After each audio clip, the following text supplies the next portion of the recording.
Yeah. Clap. All right, get us a clap, Jonathan. Not my name. I know.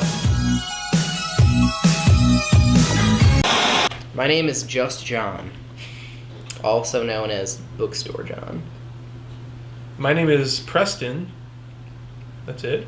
Also known as That Pedantic Gentleman. And we are reviewing Midnight in Paris. My one word is wow. I'm gonna say fantastical. What am I lost here? What's going on?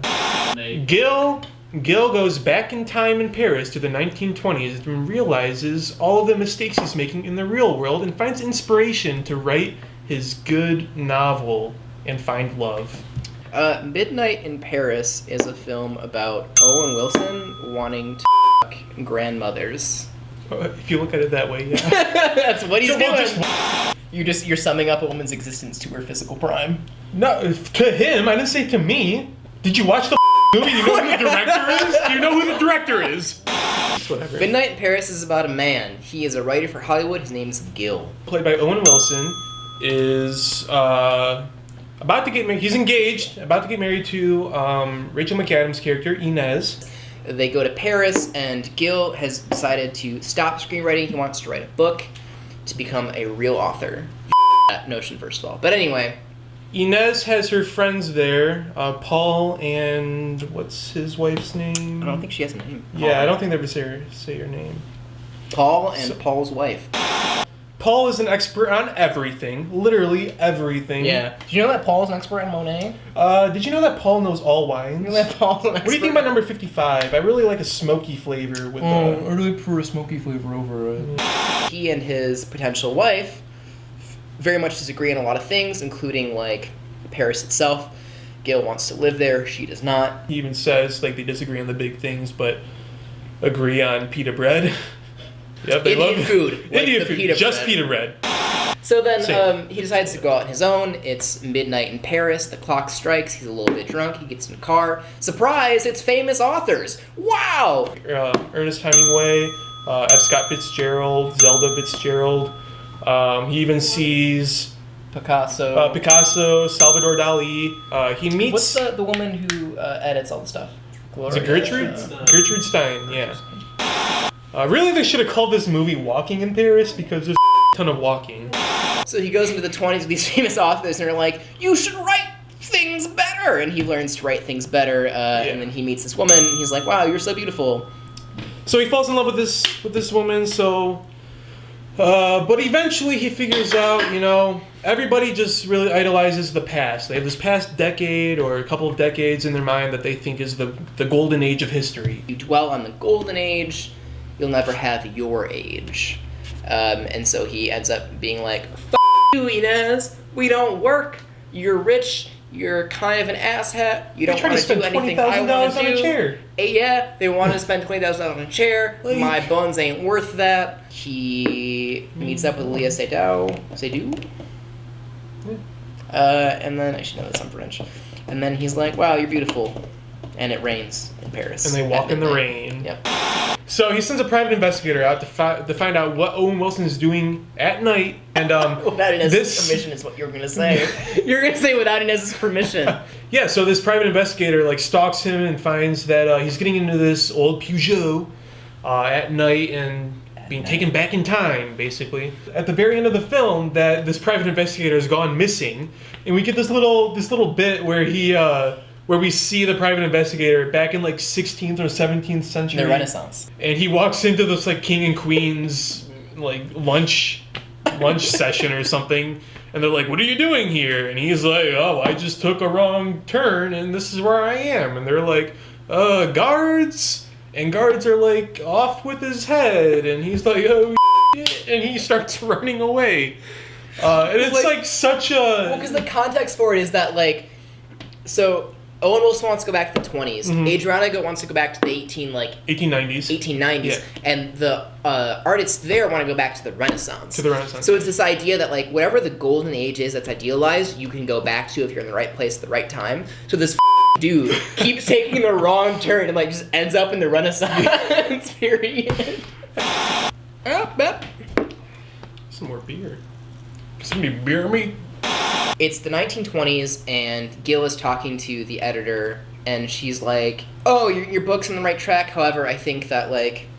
Or Hemingway read it too, and he thinks that it's like dumb that the main character doesn't realize his wife's or his girlfriend's cheating on him, having an affair. You all right there? Why is everybody trying to burp me? Then he's like, I gotta go back to the present and he talked to Inez about this. And then he's like, are you sleeping with somebody? And she's like, no. And he's like, I'm pretty sure you're sleeping with somebody. And she's like, okay, I am. And he's like, all right, I'm breaking up with you. And then she's like, can't believe you're doing this. And he's like, I'm breaking up with you because we don't belong together. And then she opens the door and the parents are there. They're like, you want to go to the pool? Oh, they're like, you want to go to the pool? She's like, no, we're breaking up. And then he's like, yeah, we're breaking up. And then she's like, and then she's like, and the parents are like, he's a communist. And then he leaves. Go say hi to Trotsky for me. Our boy, Gil Pemberton, like the bread. Pender. Paddington's in this movie? Paddington, yeah. Paddington? Gil. Is your name just John? Yeah. Oh, cool. That's the full name, Just John. What to say? You should talk about how there's disconnect between the two types of characters, and that one, like Inez and her family are like the non-romantics, and then everyone else are the romantics, and everyone who's a non-romantic is like really dumb and weird. Hey, non-romantic? What's that? That's like what they said to the doctor. It was like, okay, let's go. I just gotta say, I love that part. I'm sorry, I just really like this film. Like I said, I've seen it 4 times, but I love that part where he's talking with Salvador Dali and Luis Buñuel. And well, other than that, he's like, this is the first time he explains, like, hey guys, I'm from like 2010. And they're like, oh yeah, I totally get it. You're like living 2 realities at once. He's like, yeah, you're like surrealists, but like literally, I'm from 2010. Oh, okay. So then, where was I? What was I talking about? But I think that most of the female characters are like negatively driven in this film. The only character that I think is like a well-driven character isn't a fleshed out character, and that's Leah Sedow's character. The mom's really conceited and awful and only cares about money. Yeah. The wife doesn't give about him in any sort of way and is also very materialistic and is portrayed as bad. And then Adriana, like, also portrayed as bad for liking sex, and sex work is demonized, and then she like leaves him hanging and gets stuck on romanticism where he as a man can evolve past that. The men are kind of portrayed the same way though. The way that they portray Ernest Hemingway, which might be true to history, but he's just trying to get with Adriana. I'm going to steal you away from Pablo Picasso. But that's he even says Pablo Picasso is just trying to, all the women he's with, he's just trying to either have sex with or he's trying to paint them. And then there's Picasso is painted as bad. That's true. I think he's painting every character other than Gil bad, and this is where the funny thing comes, because, like we've already said, Gil is like Woody Allen. He has an affair with his wife, and he gets mad at his wife for having an affair with him. Like, it's a double standard. Like, at the very end of the film, where he's like, you're having an affair with Paul. And she's like, well, no, I'm not. And she's like, okay, yeah, I am. And he's like, okay, I'm out of here. But in reality, he made out with Adriana. I'm gonna give this film... Actually, you go first. Absolutely do love this movie, as much as I hate Woody Allen, but I love this movie. I mean, it won Best Original Screenplay. It's a very unconventional screenplay if you've ever seen it. It's written very weird. I think the story is very well told. I love the acting in it. I just love all the little bits. I'm gonna give this like 9 out of 10. 8 Trotskys out of 10.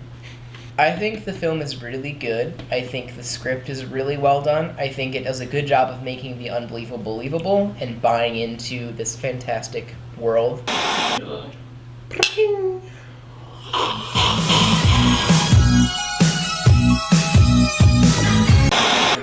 If you liked this video, if you liked our opinions, if you disagreed, if you have something to say, please like and subscribe, leave a comment. My name's John. If you want to see more from me, please click here or here. If you want to see more of me, click here in this general vicinity. Vasectomy.